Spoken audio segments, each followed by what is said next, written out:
At first glance, Royal Ascot appeared to be unfolding exactly as it always had, with elegant carriages, carefully choreographed arrivals, and centuries of tradition on full display. Yet behind the polished spectacle, a confrontation was quietly developing that would leave royal insiders asking a remarkable question. Had someone attempted to rewrite the monarchy's hierarchy in plain sight? For generations, Royal Ascot has represented far more than horse racing. To the public, it is one of the most glamorous fixtures on the royal calendar, but to those who understand the institution from the inside, Royal Ascot functions as a living display of royal order, precedence, and authority. Every carriage placement, every arrival sequence, and every seating assignment carries meaning. Nothing is accidental, and nothing is left to chance. That reality is precisely why events surrounding the seating arrangements reportedly caused such intense concern among palace observers. According to accounts circulating among royal commentators, the issue was never simply about who sat in a particular chair. The deeper concern involves symbolism. Who represents the crown? Who carries constitutional responsibility? And perhaps most importantly, who has the authority to stand at the visible center of the institution when cameras from around the world are watching? Those questions would soon become impossible to ignore. Before we continue, if you enjoy thoughtful royal family analysis that goes beyond headlines and explores the deeper dynamics shaping the monarchy, take a moment to subscribe and join our growing community. Every week, we examine the stories, traditions, and power shifts that continue to shape the future of the House of Windsor. What makes this situation particularly fascinating is that the front row of the Royal Ascot enclosure has long been viewed as one of the monarchy's most symbolic spaces. Royal historians frequently point out that prominent seating arrangements serve as a visual representation of the institution itself. When senior working royals appear together, the image communicates continuity, stability, and duty. When that image changes, observers naturally begin asking why. Reports suggest that on this occasion, positions had reportedly been allocated to senior working members of the royal family, including individuals who have spent decades carrying out engagements on behalf of the crown. Figures such as Prince Edward and Sophie, Duchess of Edinburgh, along with other senior royals, represent what many palace traditionalists view as the working backbone of the monarchy. Their role is not ceremonial alone. It reflects years of public service and institutional commitment. Yet something unexpected was reportedly unfolding behind the scenes. According to claims discussed by royal commentators, seating arrangements appeared to place members of Queen Camilla's family in positions traditionally associated with senior working royals. Whether viewed as a misunderstanding, an administrative error, or a deliberate decision, the development immediately attracted attention among those responsible for maintaining protocol. And here's where the story becomes more complicated. Many royal watchers argue that symbolism matters precisely because the monarchy survives through symbolism. Unlike political leaders who derive authority through elections, the monarchy derives much of its influence through continuity, tradition, and carefully maintained public imagery. When viewers see certain figures positioned in prominent locations, they unconsciously absorb messages about importance, legitimacy, and hierarchy. Could a seating arrangement really alter public perception? Or were palace traditionalists overreacting to something relatively minor? Those questions remain central to understanding what happened next. At the center of the discussion stood Tom Parker Bowles, Queen Camilla's son. Unlike working members of the royal family, Tom Parker Bowles holds no constitutional position within the monarchy.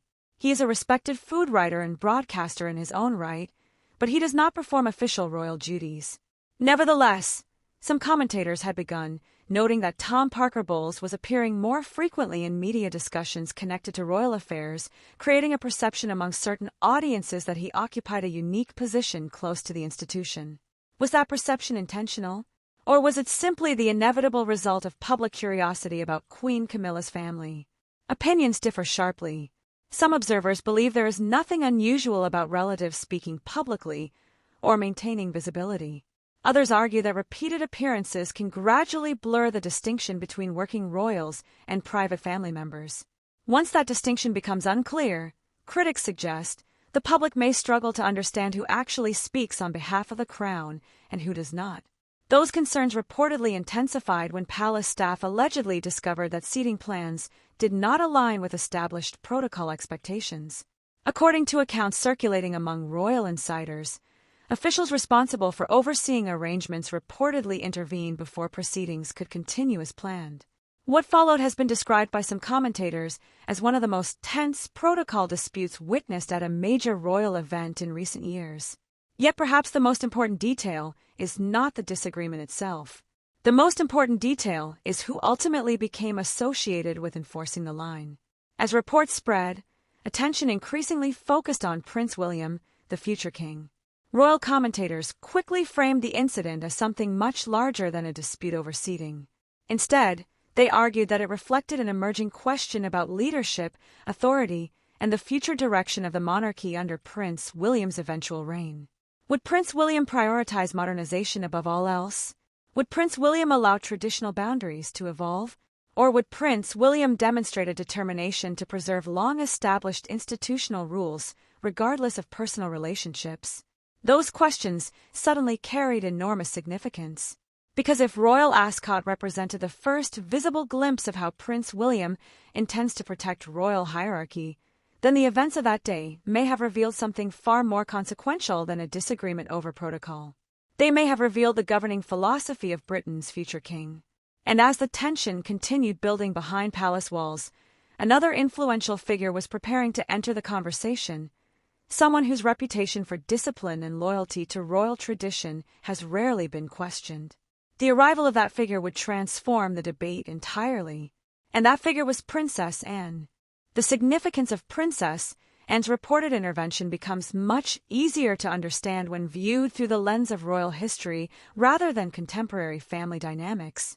For decades, Princess Anne has occupied a unique position within the royal family, not because Princess Anne seeks public attention, but because Princess Anne has consistently demonstrated an unwavering commitment to duty that even critics of the monarchy frequently acknowledge.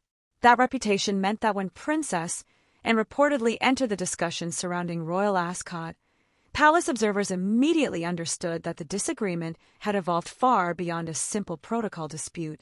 What made Princess Anne's involvement so consequential was the perception that Princess Anne was defending something larger than any individual family member.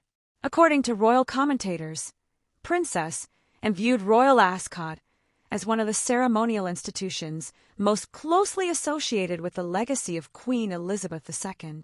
For Princess Anne, the issue reportedly was not whether Queen Camilla cared deeply about her family, nor whether Tom Parker Bowles deserved respect as an individual. The issue, according to observers, centered on whether centuries-old royal traditions should be adjusted to accommodate private relationships that exist outside the constitutional structure of the monarchy. That distinction may sound technical, but it carries enormous consequences. After all, if visible royal hierarchy can be altered because of personal connections, where does the process stop? If symbolic spaces become flexible today, what happens to other institutional boundaries tomorrow? And perhaps most importantly, how would the public distinguish between those who officially represent the crown and those who simply happen to be related to someone who does? Those questions reportedly form the foundation of Princess Anne's concerns. At the same time, another reality was becoming increasingly difficult for palace insiders to ignore. The debate was unfolding during a period when the health of King Charles III remained the subject of intense public attention. Whenever a reigning monarch faces health challenges, discussions about the future naturally become more prominent. Royal watchers begin examining leadership structures more closely. Palace staff become increasingly aware of succession planning. Public appearances take on additional meaning.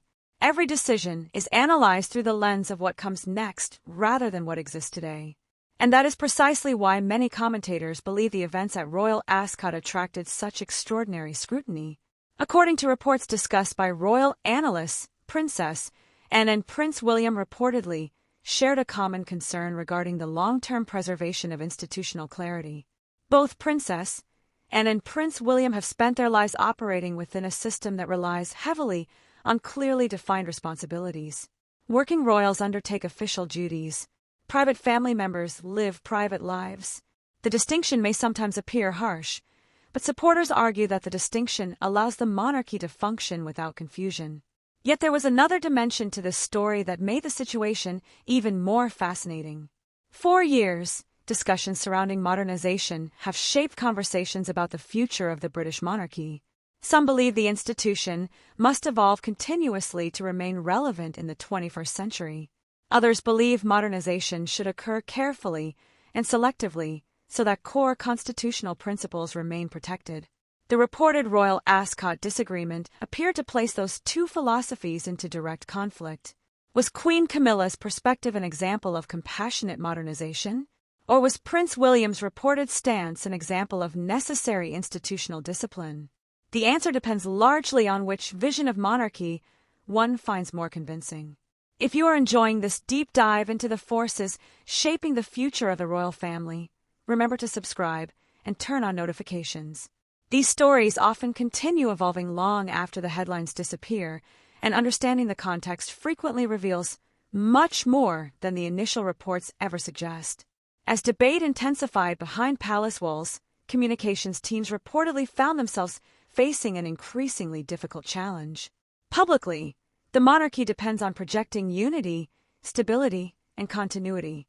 Internally, however, differing viewpoints can create tensions that are impossible to conceal forever. According to commentators following the situation, the challenge was no longer simply managing an event. The challenge had become managing perception. Because consider the optics for a moment. If observers interpreted the incident as evidence of internal division, questions about leadership could rapidly overshadow the institution's broader message. If observers interpreted the incident as Prince William asserting authority, another set of questions would emerge. And if observers interpreted the incident as a struggle between competing visions of the monarchy, the discussion could continue for months. No matter which interpretation gained traction, the story was no longer confined to a single afternoon at Royal Ascot. That reality helps explain why so much attention reportedly shifted toward Catherine, Princess of Wales. Throughout recent years, Catherine, Princess of Wales, has become one of the most trusted and admired figures within the royal family. Royal commentators frequently note that Catherine, Princess of Wales, possesses an unusual ability to project calm during periods of uncertainty. According to accounts surrounding Royal Ascot, Catherine, Princess of Wales, reportedly maintained that characteristic composure even as tensions were allegedly escalating behind the scenes. What makes Catherine, Princess of Wales, particularly important in this narrative is that Catherine, Princess of Wales, represents a different form of leadership than Prince William. Where Prince William is often portrayed as direct and decisive, Catherine, Princess of Wales, is frequently described as strategic and reassuring. Rather than drawing attention to conflict, Catherine, Princess of Wales, has consistently demonstrated an ability to redirect attention toward stability. That distinction would prove critically important as discussions surrounding Royal Ascot continued spreading through media circles. Some royal watchers even argue that the future strength of the monarchy may depend upon that partnership. Prince William, the future king, provides institutional authority. Catherine, Princess of Wales, provides public reassurance. Prince William establishes boundaries. Kate Middleton softens perceptions. Together, many observers believe Prince William and Catherine, Princess of Wales, represent a leadership model designed to combine discipline with diplomacy. Whether one agrees with that assessment or not, the events at Royal Ascot appear to reinforce that growing perception. But while public attention increasingly focused on Prince William and Catherine, Princess of Wales, something equally significant was reportedly happening elsewhere inside the royal apparatus. According to royal commentators, senior palace officials had begun examining whether existing procedures were sufficient to prevent similar controversies from emerging in the future.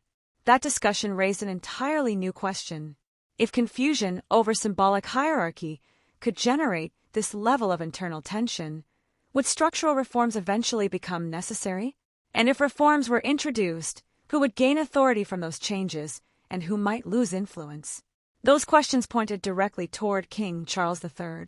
For months, many royal observers have been debating how much authority Prince William was already exercising behind the scenes. Royal Ascot suddenly appeared to offer new clues. Reports suggested that Prince William's influence within the institution may have been growing faster than many members of the public realized. If that assessment proved accurate, then Royal Ascot was not merely revealing current power dynamics.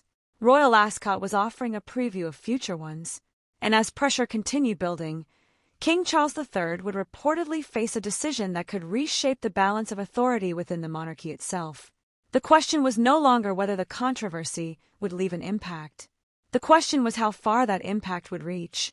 As the debate surrounding royal Ascot continued to ripple through royal circles, attention increasingly shifted toward a question that many palace observers had been quietly discussing for months but rarely addressed publicly. Was this controversy really about a seating arrangement, or was the controversy exposing a much larger transition already taking place inside the monarchy? According to many royal commentators, that question may ultimately prove more important than the incident itself. For years, the public conversation surrounding the royal family has largely focused on visible figures such as King Charles III, Prince William, Catherine, Princess of Wales, Prince Harry, and Meghan Markle. Yet behind the public appearances, the monarchy functions through an intricate administrative structure involving private secretaries, communications teams, protocol specialists, household officials, and advisors whose work rarely reaches newspaper headlines. When disagreements emerge at senior levels, those tensions often reveal themselves first through administrative decisions rather than public statements. That is precisely why some analysts believe the royal Ascot dispute attracted such extraordinary attention among palace insiders. What reportedly concerned many traditionalists was not simply the appearance of Queen Camilla's relatives in prominent spaces. The deeper concern involved precedent. Royal institutions, by their very nature, operate through precedent. A decision made today often becomes the justification for another decision tomorrow. If exceptions become common, long-standing rules gradually lose their authority. Royal historians frequently point out that monarchies survive not because every rule is perfect, but because those rules create predictability. Without predictability, hierarchy becomes vulnerable to interpretation. Without hierarchy, institutional authority can become increasingly difficult to maintain. But there was another dimension developing beneath the surface. Many royal watchers began asking whether the controversy was inadvertently revealing how much influence Prince William already possessed within the modern monarchy. Officially, King Charles III remains the reigning monarch. Officially, Buckingham Palace remains under the authority of King Charles III.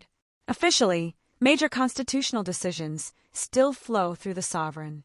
Yet several commentators observe that discussions surrounding royal Ascot increasingly centered on Prince William's response rather than King Charles III's reaction. Why was that happening? And what did that reveal about the future balance of power inside the House of Windsor? Those questions became even more intriguing when analysts examined the broader context. King Charles III has spent decades preparing for the throne and remains deeply respected for a lifetime of public service. However, Prince William, the future king, now occupies a unique position. Prince William is no longer viewed simply as an heir waiting for a distant future. Prince William is increasingly viewed as a leader whose future responsibilities are approaching rapidly. Every public appearance by Prince William receives heightened scrutiny. Every decision associated with Prince William generates discussion. Every demonstration of authority is analyzed for clues about what a future reign might look like. Royal Ascot appear to provide exactly that kind of glimpse. Consider the symbolism involved. If reports are accurate, Prince William reportedly chose not to engage in public argument, emotional confrontation, or visible displays of frustration. Instead, commentators described Prince William's approach as controlled, disciplined, and institutional. To supporters, that response demonstrated leadership. To critics, that response demonstrated rigidity. Yet regardless of interpretation, many observers agreed on one point. The reaction aligned closely with the image Prince William has cultivated throughout recent years. And perhaps that is where the story becomes genuinely fascinating. For much of modern royal history, successful monarchs have depended upon balancing two competing obligations. On one side lies family, on the other side lies institution. The challenge becomes particularly difficult because family relationships naturally encourage flexibility, while institutions depend upon consistency. When those priorities collide, difficult choices become unavoidable. Royal history is filled with examples of monarchs struggling to reconcile personal loyalty with public responsibility. Could royal Ascot represent another chapter in that centuries-old challenge? Many commentators believe exactly that. If you have been enjoying this deep exploration into the forces shaping the future monarchy, consider subscribing to the channel and joining the discussion below. These stories often reveal far more than official headlines ever suggest, and your perspective adds an important dimension to the conversation. Meanwhile, another figure was attracting growing attention among royal observers. That figure was Catherine, Princess of Wales. Throughout recent years, Catherine, Princess of Wales, has experienced a remarkable transformation in public perception. Earlier in royal life, Kate Middleton was often viewed primarily through the lens of elegance, fashion, and family. Today, however, many commentators increasingly describe Catherine, Princess of Wales, as one of the institution's most strategically important assets. Royal observers point to Catherine, Princess of Wales's ability to maintain public confidence during periods of uncertainty, a quality that becomes particularly valuable whenever controversy threatens to overshadow official duties. According to reports surrounding Royal Ascot, Catherine, Princess of Wales, reportedly projected calm and stability while discussions intensified elsewhere. That detail may appear minor at first glance, but seasoned royal analysts argue that public confidence often depends less on dramatic interventions and more on visible reassurance. When audiences see composure, audiences tend to perceive stability. When audiences perceive stability, institutions retain credibility. Catherine, Princess of Wales, understands that dynamic exceptionally well. Yet perhaps the most revealing aspect of the entire episode was the emerging partnership between Prince William and Catherine, Princess of Wales. Royal commentators frequently note that Prince William and Catherine, Princess of Wales, bring different strengths to leadership. Prince William often embodies structure, accountability, and institutional discipline. Catherine, Princess of Wales, frequently embodies reassurance, diplomacy, and public connection. Individually, those qualities are valuable. Together, those qualities create a remarkably balanced leadership model. Royal Ascot appeared to provide another example of how that partnership functions under pressure. Still, an even larger question remained unresolved. How would King Charles III respond? For weeks, speculation continued regarding whether King Charles III would attempt to ease tensions, preserve neutrality, or establish clearer rules governing future royal appearances. Each option carried consequences. A neutral approach might reduce immediate conflict, but leave underlying issues unresolved. A stronger intervention could provide clarity, but risk deepening divisions. Whatever choice King Charles III eventually made would likely influence the monarchy's internal dynamics for years to come. And according to many royal insiders, the answer would arrive sooner than expected. Behind palace walls, discussions were reportedly moving beyond individual personalities and towards structural solutions. Officials were allegedly examining whether formal guidelines needed strengthening. Advisors were reportedly considering how symbolic spaces should be protected. Administrative teams were evaluating how future guest approvals might be managed. What began as a controversy involving one event was gradually evolving into a broader conversation about governance itself. That shift changed everything. Because once a monarchy begins discussing structural reforms, the conversation is no longer about a single disagreement. The conversation becomes about the future architecture of royal authority. Who receives access? Who receives visibility? Who receives influence? And who ultimately decides where those boundaries exist? Those questions would soon force King Charles III into a position where remaining above the conflict might no longer be possible. And when King Charles III finally acted, the consequences reportedly extended far beyond Royal Ascot, creating new rules that many observers believe revealed exactly how the monarchy intends to operate in the years ahead. The reported response from King Charles III marked the point where the Royal Ascot controversy allegedly moved from palace gossip into the realm of institutional governance. Up until that moment, royal commentators had spent weeks debating personalities, motivations, and competing interpretations. Some observers viewed the situation as an unfortunate misunderstanding that had spiraled beyond anyone's expectations.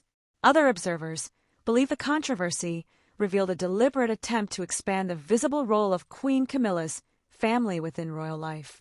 Yet according to reports circulating among royal analysts, King Charles III eventually concluded that ambiguity itself had become the greatest threat. If uncertainty remained, future disputes would become almost inevitable. That realization reportedly led to discussions about creating much clearer boundaries regarding who could occupy the monarchy's most symbolic spaces. At first glance, that might sound like a technical administrative adjustment, but palace historians understand why such decisions matter. The British monarchy survives through continuity. Continuity depends on visibility.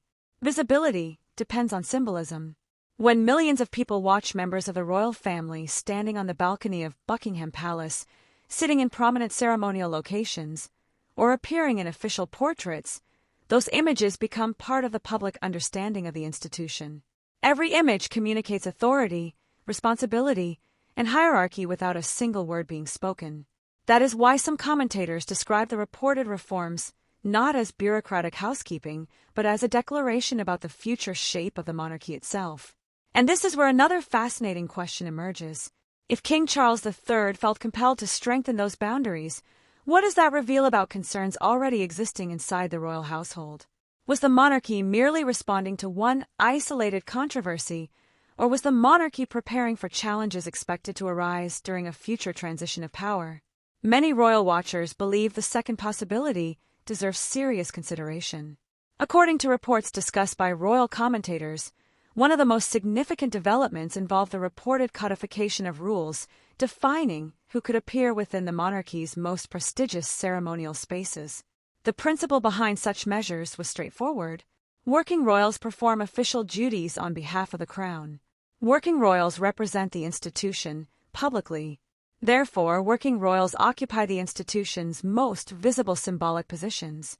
While that logic appears simple, implementing that principle reportedly carried major implications for individuals who enjoyed proximity to the monarchy without holding formal constitutional responsibilities. Observers immediately recognized what such changes could mean. If the reported rules were enforced consistently, future controversies involving visibility, access, and precedence could be resolved much more quickly. More importantly, future monarchs would inherit a clearer framework governing who represents the crown in official contexts. Supporters argued that clarity would strengthen public confidence. Critics argued that excessive rigidity could make the institution appear distant. Which perspective do you find more convincing? Does preserving institutional structure require strict boundaries, or does modern monarchy require greater flexibility to reflect contemporary family realities? Those questions became even more interesting because discussions reportedly extended beyond ceremonial appearances. According to royal analysts, concerns had also emerged regarding media access and public commentary connected to royal affairs. In recent years, unofficial voices have frequently entered conversations about palace life, royal relationships, and even royal health. Sometimes those voices contribute valuable perspectives. Sometimes those voices create confusion. The challenge for any institution is determining where personal opinion ends and perceived authority begins. Royal commentators suggested that the controversy surrounding Tom Parker Bowles highlighted precisely that problem. Because consider the broader context for a moment. When members of the public repeatedly see a figure discussing palace matters on television, many viewers naturally assume that figure possesses insider authority. The distinction between personal observation and institutional representation can become increasingly blurred. Over time, perception itself begins creating influence. Royal strategists have long understood that perception often matters almost as much as reality. If audiences believe someone speaks for the monarchy, that belief can shape public understanding regardless of official status. This is one reason why many analysts believe the reported reforms carried significance extending far beyond a single event at Royal Ascot. According to reports, King Charles III allegedly sought to reinforce the distinction between official representatives and private family members. Such a distinction may appear subtle, but royal institutions depend upon subtle distinctions. Titles matter, roles matter, responsibilities matter. Public expectations are built around those distinctions. Once those distinctions become unclear, maintaining institutional coherence becomes considerably more difficult. If you are enjoying this detailed exploration of royal power, protocol, and succession, remember to subscribe and join our community. These stories are rarely as simple as they first appear, and every week we examine the deeper forces shaping the future of the monarchy. Yet perhaps the most revealing consequence of a controversy was not the reported policy changes themselves. Perhaps the most revealing consequence was what the episode suggested about Prince William's growing position within the institution. Throughout much of King Charles III's reign, commentators have debated the pace of the monarchy's generational transition. Officially, succession remains a future event. Practically, however, many observers argue that transitions often begin long before a crown changes hands. Responsibilities gradually shift. Influence gradually expands. Public expectations gradually evolve. Royal Ascot appear to offer a rare glimpse into that process unfolding in real time. Several commentators noted that discussions increasingly framed Prince William not merely as an heir, but as an active guardian of institutional standards. That distinction is significant. An heir prepares for future authority. A guardian exercises influence in the present. Whether one agrees with every interpretation surrounding Royal Ascot or not, the controversy undeniably generated conversation about Prince William's role in protecting the monarchy's long-term structure. At the same time, the situation further elevated the visibility of Catherine, Princess of Wales. Royal observers frequently emphasize that Catherine, Princess of Wales, occupies a uniquely important position because Catherine, Princess of Wales, bridges tradition and modernity in ways few public figures can achieve. Catherine, Princess of Wales, embodies royal continuity while remaining relatable to contemporary audiences. During periods of uncertainty, that combination becomes extraordinarily valuable. While debates regarding protocol and authority dominated insider conversations, Catherine, Princess of Wales, reportedly continue projecting stability, confidence, and calm leadership. Many commentators believe that dynamic offers a preview of the next royal era. Prince William, the future king, increasingly appears associated with institutional discipline. Catherine, Princess of Wales, increasingly appears associated with public reassurance. Together, Prince William and Catherine, Princess of Wales, may be shaping a model of leadership designed for a monarchy navigating both historical tradition and modern scrutiny. The events at Royal Ascot, regardless of how one interprets the controversy itself, seem to highlight that emerging partnership more clearly than ever before. But even after the reported reforms, the deeper question remained unanswered. Was the controversy ultimately about protocol, family loyalty, succession planning, or competing visions of the monarchy's future? Because as palace observers continued analyzing the fallout, one conclusion became increasingly difficult to ignore. The real story may never have been about a front-row seat. The real story may have been about who will define the rules of the monarchy's next chapter. And that question would become even more important as discussions turned toward what many commentators now describe as the gradual emergence of the William era. As the dust reportedly began to settle after Royal Ascot, many royal commentators arrived at a conclusion that would have seemed almost unthinkable only a few years earlier. The most important development was not the disagreement itself. The most important development was what the disagreement appeared to reveal about the future direction of the monarchy. According to many observers, Royal Ascot exposed a reality that had been quietly taking shape behind palace walls for some time. The transition toward the era of Prince William may already be underway in ways the public is only beginning to recognize. What makes that observation particularly significant is that transitions within royal institutions rarely begin on the day a crown changes hands. Transitions begin much earlier through influence, responsibility, decision-making, and public perception. Throughout recent years, Prince William, the future king, has steadily expanded his role within the royal family. At the same time, Catherine, Princess of Wales, has become one of the monarchy's most trusted public figures. Together, Prince William and Catherine, Princess of Wales, increasingly represent not merely the future of the institution, but, in many respects, its present stability. Royal Ascot appeared to reinforce that perception more clearly than ever before. Yet another question remains. What was Queen Camilla's objective in all of this, assuming the reports accurately reflect events behind the scenes? Some commentators argue that Queen Camilla simply wished to create a more inclusive environment for family members during a difficult period marked by concerns surrounding King Charles III's health. Other commentators believe the situation reflected a broader effort to increase the visibility of Queen Camilla's family within royal life. Both interpretations continue to circulate among royal observers, and both interpretations remain subjects of debate. That uncertainty is important because it reminds us of something often forgotten during highly publicized royal controversies. Very few people outside the palace know every detail. Very few people have access to every conversation. Very few people can fully understand every motivation involved. As a result, responsible analysis requires acknowledging complexity rather than pretending certainty exists where certainty may be impossible. Royal history is filled with situations where competing narratives emerged from the same event. Sometimes both sides contained elements of truth. Sometimes neither side possessed the complete picture. Royal Ascot may ultimately fall into that category as well. Still, one reality appears difficult to dispute. The controversy reportedly strengthened the standing of Prince William, the future king, and Catherine, Princess of Wales, at a moment when public confidence remains enormously important to the monarchy's future.